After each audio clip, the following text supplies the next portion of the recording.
But बहुत खूबसूरत है और ट्राउट के हवाले से ये काफ़ी फेमस है। और गुज़श्ता कई सालों से यहाँ विंटर फेस्टिवल होता है और आइस हॉकी और इस तरह की एक्टिविटीज़ यहाँ होती हैं, क्योंकि सर्दियों में ये कम्प्लीटली फ्रीज़ हो जाती है और लोग यहाँ खेलते हैं और इन्जॉय करते हैं। बाकायदा तौर पे गवर्नमेंट और लोकल कम्युनिटी से मिल के यहाँ फेस्टिवल होता है। इस वक्त हम खलती लेक पे मौजूद हैं।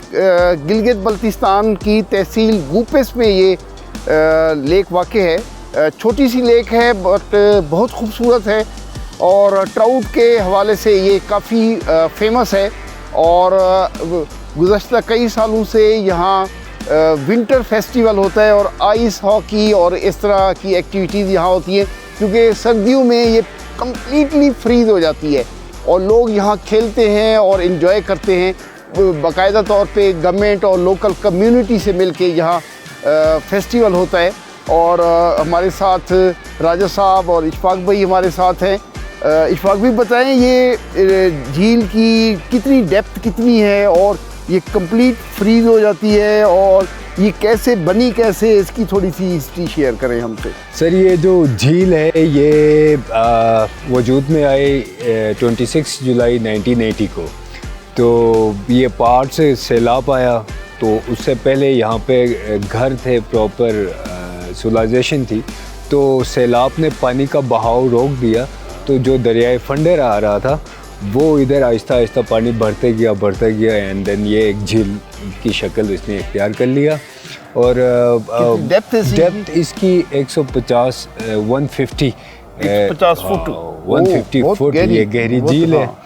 और मज़े की बात कि ये विंटर्स में भी बहुत प्यारी लगती है। समर में ट्राउट फिश आपको बेहतरीन तरीके से यहाँ पे बड़ी होती है यहाँ की ट्राउट फिश, और बहुत लजीज ट्राउट फिश होती है यहाँ की। और सर्दियों में यहाँ पे विंटर स्पोर्ट्स होता है जिसमें आइस हॉकी होती है, और ये कैलेंडरी इवेंट होता है डिस्ट्रिक्ट गजर के अंदर इसी झील के ऊपर।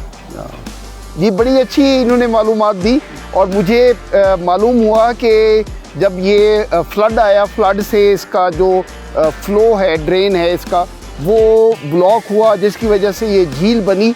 और बड़ी इंटरेस्टिंग और हिस्टोरिकल ये चीज़ मैं आपको बताऊं कि यहाँ एक पूरा गांव आबाद था और यहाँ खेत थे, घर थे, और वो भी जो है ना इसके झील के अंदर आ गए। और इंटरेस्टिंग ये है कि जब ये फ्रीज़ हो जाती है, ये बिल्कुल क्लियर वाटर की झील है, साफ़ पानी की झील है। और जैसे ही ये फ्रीज़ हो जाती है सर्दियों में और लोग ऊपर जाते हैं, जाके जहाँ पे उनके घर हैं, तो वो क्रिस्टल क्लियर बर्फ़ होती है, तो उससे वो अपने घरों को देखते हैं, वो नज़र आते हैं। और जो अंदर दरख्त रह गए थे वो सूख के अंदर उनके तने अभी तक मौजूद हैं, जो लोग जाके देखते हैं कि वो घर वो नज़र आते हैं। 150 फुट गहराई में जो घर थे वो भी बिल्कुल नज़र आते हैं और दरख्त नज़र आते हैं। इस तरह की जो आसार हैं घरों के, आबादी के, वो क्लियरली नज़र आते हैं। चलते हैं जी, झील की ज़रा वॉक करते हैं। बड़ा ही मज़ा आ रहा है और मौसम भी अच्छा है, ठंड है थोड़ी सी, और थोड़ा झील की आपको सैर कराते हैं। आप हमारे साथ रहे।